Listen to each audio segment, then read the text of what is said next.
Bismillahirrahmanirrahim. I am Farid Marwat.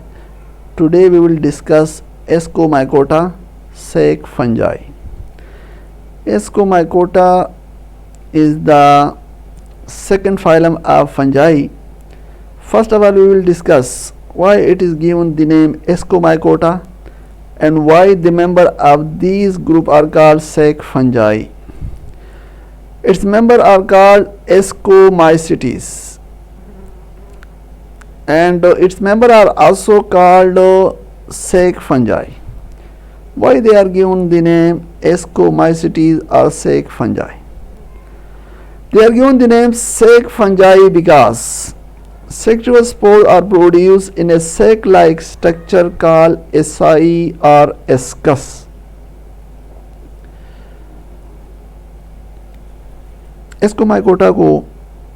Ascomycota का नाम इसलिए दिया गया कि जब इसमें सेक्सुअल रिप्रोडक्शन होती है तो सेक्सुअल रिप्रोडक्शन के दौरान ये एक स्ट्रक्चर पैदा करते हैं और स्ट्रक्चर एस्कस या एसाई कहलाता है। सेक्सुअल रिप्रोडक्शन के दौरान ये एस्कस या एसाई एक स्ट्रक्चर पैदा करते हैं, इसी वजह से इनको नाम दिया गया एस्कोमाइकोटा। इनके मेंबर को बोलते हैं एस्कोमाइसिटीज। इसको जो नाम दिया गया सेक फंजाई का नाम इसलिए दिया गया क्योंकि जब ये सेक्सुअल रिप्रोडक्शन करते हैं और सेक्सुअल रिप्रोडक्शन के दौरान एस्कस पैदा करते हैं, उस एस्कस की स्ट्रक्चर सेक की तरह होती है, तो इसी वजह से इन फंजाई को हम सेक फंजाई भी बोलते हैं। इसकी स्ट्रक्चर किस तरह है? इसका जो माइसीलियम है, इसकी जो बॉडी होती है, डेफिनेटली फंजाई है तो हाइफी की बनी होती है, लेकिन किस तरह की हाइफी? सेप्टेट हाइफी से बनी होती है। सेप्टेट हाइफी कौन सी हाइफी है? सेप्टेट वो हाइफी है जिसके अंदर क्रॉस वाल लगे होते हैं। जनरल कैरेक्टरिस्टिक ऑफ फंजाई जब हम डिस्कस कर रहे थे तो वहाँ पर हमने इसको डायग्राम भी देखा था कि जिसके अंदर क्रॉस वाल नहीं होते वो नॉन सेप्टेट या एसेप्टेट हाइफी कहलाती है, जिसके अंदर क्रॉस वाल होते हैं इसको बोलते हैं सेप्टेट हाइफी। तो इसका जो माइसीलियम है सेप्टेट हाइफी का बना होता है। Dikaryotic phase, delay between plasmogamy and karyogamy. जब सेक्सुअल रिप्रोडक्शन होती है तो दो डिफरेंट टाइप्स के फंजाई के हाइफी एक दूसरे के साथ फ्यूज हो जाते हैं। जब हाइफी फ्यूज होते हैं उसके साइटोप्लाज्म तो एक दूसरे के साथ फ्यूज हो जाते हैं, लेकिन उन हाइफी के अंदर जो न्यूक्लियस होती है वो न्यूक्लियाई एक दूसरे के साथ फ्यूज नहीं होती। तो उसके रिजल्ट में जो नए जो हाइफी बन जाते हैं उसमें हर हाइफी जो फ्यूजन से बने उसमें हर एक के अंदर दो दो न्यूक्लियाई होती। तो ऐसे सेप्टेट हाइफी जिसके हर एक सेल के अंदर दो न्यूक्लियाई मौजूद है उस हाइफी को बोला जाता है डाइकैरियोटिक हाइफी। और ये जो उसके लाइफ साइकिल का जो फेज है इसको बोला जाता है डाइकैरियोटिक फेज। और डाइकैरियोटिक फेज क्यों बन जाता है? इसका रीजन ये है कि plasmogamy is not immediately followed by karyogamy.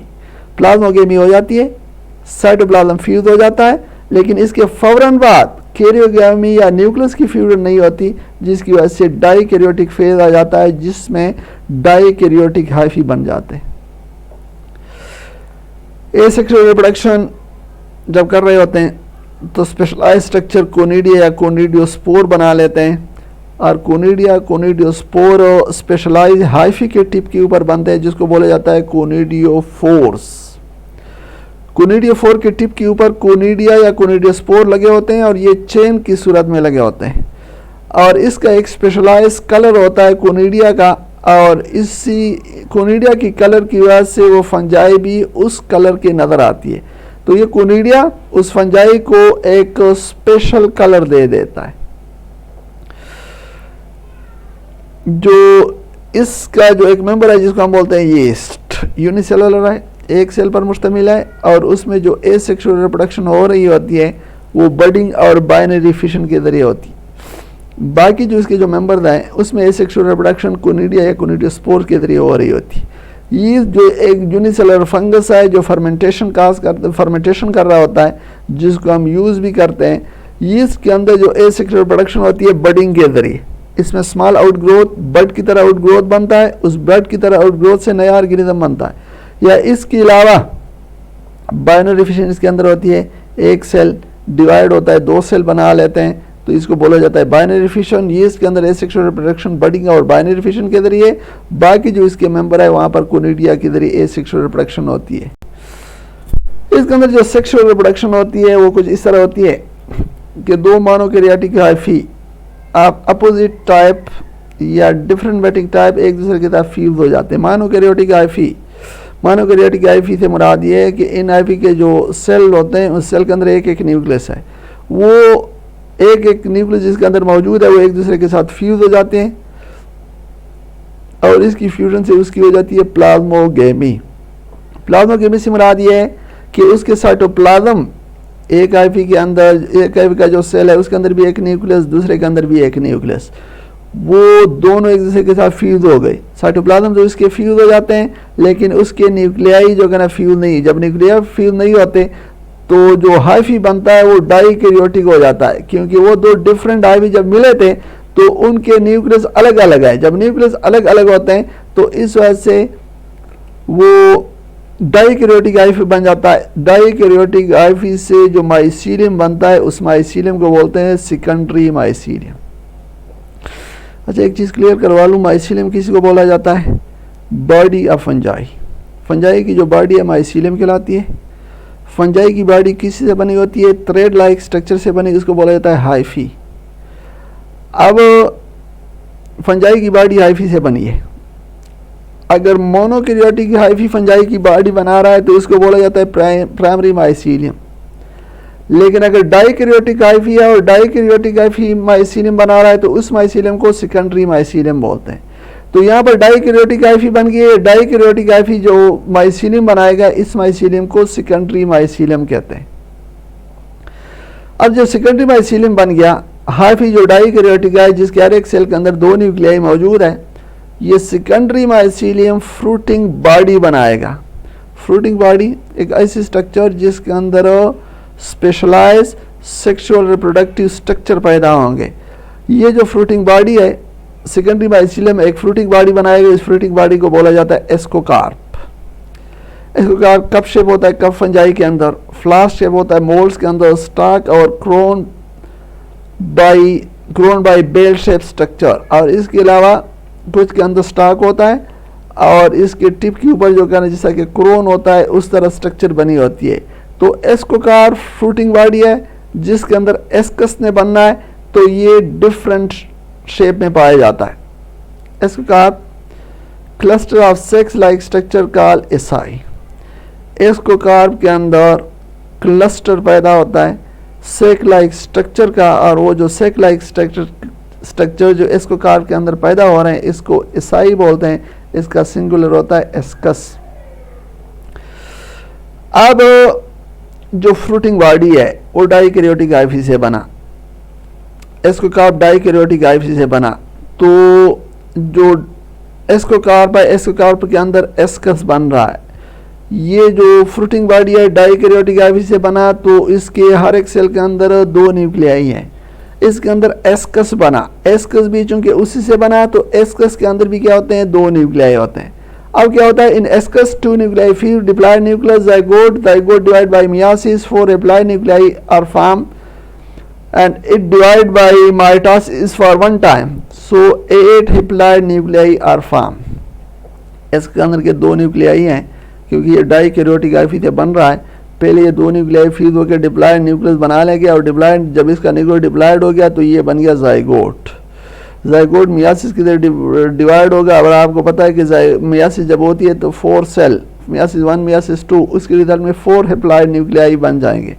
ये जो 4 हैप्लॉयड न्यूक्लियाई बन गई ये एक दफ़ा माइटोसिस की तरह डिवाइड हो जाएंगे और 4 से 8 हैप्लॉयड न्यूक्लियाई बन जाएंगे एस्कस के अंदर। Each haploid nuclear develop into ascospore, और हर एक हैप्लॉयड न्यूक्लियर से क्या बन जाएगा? एस्कोस्पोर बन जाएगा। ये जो एस्कोस्पोर बन गए एस्कस के अंदर बन गए, एस्कोकार्प के अंदर मौजूद है। Ascospores are wind blown in suitable condition, they will germinate and produce new monokaryotic hyphae. जब इसके अंदर एस्कस बन गए, मेच्योर हो गए, तो ये रिलीज हो जाएंगे। हवा, विंड ब्लोन से मुराद है कि हवा इसको उड़ा के ले जाएगी। हर इस को स्पोर जो एक सुटेबल जगह के ऊपर गिरेगा, ये जर्मिनेट करेगा और इसकी जर्मिनेशन से नई मोनोकैरियोटिक हाइफी जो है ना डेवलप हो जाएगी। एस्कोमाइकोट, एस्कोमाइसिटीज या सेक फंजाई के example yeast, neurospora, morels, truffle and penicillium, ये सारे के सारे किससे बिलोंग करते हैं?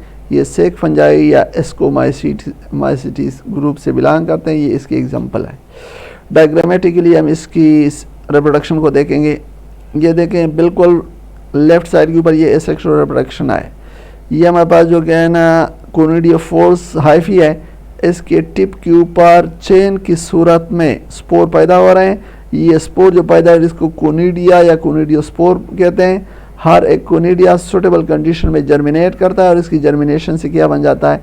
वो नया हाइफी बना लेता है। तो सेक्सुअल रिप्रोडक्शन में कोनिडियोफोर्स हाइफी के टिप के ऊपर कोनिडिया पैदा हो जाएंगे, ये यहाँ से रिलीज हो जाएंगे। रिलीज होने के बाद सुटेबल कंडीशन में हर एक कोनिडिया जर्मिनेट करता है और नया हाइफी बना लेता है। ये तो सिंपल सा है एसेक्सुअल रिप्रोडक्शन। सेक्सुअल रिप्रोडक्शन में ये हमारे पास एस्कोगोनियम और एंथ्रीडियम दिखाया गया है। दो डिफरेंट मैटिंग टाइप के हाइफी एक दूसरे के साथ मिलेंगे और उसके मिलने से ये हो जाएगा एस्कोगोनियम, दूसरे को एंथ्रीडियम का नाम दिया गया। ये आपस में फ्यूज होंगे। हर एक हाइफी के अंदर अगर आप देखें मोनोकैरियोटिक क्या है, हर एक हाइफी के अंदर सिंगल न्यूक्लियस है। इसके अंदर भी एक एक न्यूक्लियस, इसके अंदर भी एक एक न्यूक्लियस। ये एक दूसरे के साथ क्या हो जाएंगे? फ्यूज हो जाएंगे। जब इसकी फ्यूजन होगी तो यहाँ से जो नए हाइफी बनेंगे वो डाइकैरियोटिक होंगे, उसके अंदर दो दो न्यूक्लियाई होंगे। जो डाइकैरियोटिक हाइफी, ये मोनोकैरियोटिक हाइफी आपस में फ्यूज हो गए, डाइकैरियोटिक हाइफी बन गया। डाइकैरियोटिक हाइफी से जो स्ट्रक्चर बनेगी ये स्ट्रक्चर कहलाता है एस्कोकार्प। ये स्ट्रक्चर क्या कहलाता है? एस्कोकार्प। डाइकैरियोटिक हाइफी से बना। इस एस्कोकार्प के अंदर सेक लाइक स्ट्रक्चर बनती है। ये एस्कोकार्प के अंदर सेक लाइक स्ट्रक्चर बनती है और एक नहीं बहुत सारे। ये जो सेक लाइक स्ट्रक्चर आपको नजर आ रही है इसको बोला जाता है एस्कस। चूंकि एस्कोकार्प डाइकैरियोटिक हाइफी से बना होता है, हर एक उसका जो सेल होता है उसके अंदर दो न्यूक्लियाई है, तो यही वजह है कि एस्कस जब इसके अंदर बनेगा, एस्कस भी क्या होगा? डाइकैरियोटिक होता है। ये नीचे देखें, ये दो दो न्यूक्लियाई रेड और ब्लू। रेड ये एक हाइफी का है, ब्लू दूसरे का। दो डिफरेंट हाइफी एक दूसरे के साथ फ्यूज हुए थे तो इससे डाइकैरियोटिक हाइफी, और डाइकैरियोटिक हाइफी से ये फ्रूटिंग बॉडी बनी है जिसको बोलते हैं एस्कोकार्प। एस्कोकार्प के अंदर सेक लाइक स्ट्रक्चर पैदा होती है। वो सेक लाइक स्ट्रक्चर क्या कहलाता है? एस्कस। एस्कस भी डाइकैरियोटिक हाइफी पर मुश्तमिल होता है। ये भी डाइकैरियोटिक होता है। इसके अंदर भी दो दो न्यूक्लियाई हैं। अब क्या होगा? अब होगा ये दो न्यूक्लियाई फ्यूज हो जाएंगे, डिप्लॉयड न्यूक्लियस बना लेगा। अब इसको बोला जाता है जाइगोट। जाइगोट बन गया। जाइगोट के अंदर मियासिस होगी। मियासिस के रिजल्ट में कितने न्यूक्लियाई बन जाएंगे? 4 हैप्लॉइड न्यूक्लियाई बन जाएंगे। एक दफ़ा ये माइटोसिस के जरिए डिवाइड होगा। जब माइटोसिस के जरिए डिवाइड होगा तो हमारे पास इसके अंदर 8 हैप्लॉइड न्यूक्लियाई बन जाएंगे। हर एक हैप्लॉइड न्यूक्लियस से क्या बन जाएगा? एक स्पोर बनेगा और एस्कस के अंदर जो स्पोर बनता है इसको बोला जाता है एस्कोस्पोर्स। एस्कस एस्कोकार्प के अंदर बन रहा है और एस्कस के अंदर क्या बन रहा है? एस्कस के अंदर एस्कोस्पोर बन रहा है। और ये भी याद रखें कि हर एक एस्कस के अंदर 8 एस्कोस्पोर बनेंगे। जब मैच्योर हो जाएंगे तो ये एस्कोस्पोर रिलीज हो गए। जब रिलीज हो गए तो रिलीज होने के बाद सुटेबल कंडीशन में हर एस्कोस्पोर जर्मिनेट करता है और क्या बना लेता है? नया मोनोकैरियोटिक हाइफी बना लेता है। तो इस तरीके से सेक्सुअल रिप्रोडक्शन होती है। अच्छा, वो जो हम पढ़ रहे थे कि plasmogamy is not immediately followed by karyogamy. ये देखें, ये एस्कोगोनियम और एंथ्रीडियम, ये इसके हाइफी फ्यूज हो गए। जब हाइफी फ्यूज हो गए तो इसके साइटोप्लाज्म की फ्यूजन हो गई है, लेकिन इसके न्यूक्लियाई अलग अलग है। और न्यूक्लियाई अलग अलग देखें, अगर यहाँ पर दिखाया गया एस्कस के अंदर 2 न्यूक्लियाई है, यहाँ पर तो 2 अपोजिट हाइफी की फ्यूजन हो रही है। उसके साइटोप्लाज्म तो मिक्स हो रहे हैं, लेकिन न्यूक्लियाई आप देखें एस्कस बन गया। और इस एस्कोकार्प के अंदर जितने भी हाइफी है वो भी डाइकैरियोटिक हाइफी है। इवन एस्कस भी डाइकैरियोटिक है, उसके अंदर भी अभी तक न्यूक्लियस अलग अलग है। तो ये जो एस्कोकार्प का जो माइसीलियम जो डाइकैरियोटिक हाइफी से बना है इसको बोला जाता है सेकेंडरी माइसीलियम। एस्कस के अंदर 2 न्यूक्लियाई या डाइकैरियोटिक है। अब एस्कस के फ्यूज हो जाएगी डिप्लॉयड न्यूक्लियस, अब इसको बोले जाइगोट, जाइगोट के अंदर मियासिस हो जाएगी 4 हैप्लॉयड न्यूक्लियाई, ये दोबारा एक दफ़ा माइटोसिस के डिवाइड हो जाएंगे, 8 हैप्लॉयड न्यूक्लियाई बन जाएंगे। हर एक हैप्लॉयड न्यूक्लियाई से स्पोर बनेगा और इसको क्या बोला जाता है, एस्कोस्पोर। एस्कस एस्कोकार्प के अंदर है, एस्कोस्पोर बन जाएंगे, ये रिलीज हो जाएगा। इस एस्कोस्पोर को ये विंड ब्लोन होते हैं, हवा इसको उड़ा के लेके जाती है। हर एक स्पोर जो एक सुटेबल जगह के ऊपर गिरता है वो जर्मिनेट करता है और नई मोनोकैरियोटिक हाइफी बना लेता है, तो इसको बोला जाता है। इस तरीके से रिप्रोडक्शन होती है एस्कोमाइसिटीज के अंदर या सेक फंजाई के अंदर। इसको जो नाम दिया गया है एस्कोमाइकोटा, इस फाइलम का नाम है, इसके मेंबर को एस्कोमाइसिटीज बोलते हैं। एस्कोमाइसिटीज क्यों बोलते हैं, क्योंकि सेक्सुअल रिप्रोडक्शन के दौरान ये सेक लाइक स्ट्रक्चर, ये जहाँ पर ये कर्सर आपको नजर आ रहा है, सेक लाइक स्ट्रक्चर ये पैदा करते हैं, इसी वजह से इसको बोला जाता है एस्कोमाइकोटा। सेक लाइक स्ट्रक्चर पैदा होती है, वो सेक लाइक स्ट्रक्चर का नाम एस्कस है, इसी वजह से इसको नाम दिया गया है एस्कोमाइकोटा। इनके मेंबर को बोला जाता है एस्कोमाइसिटीज।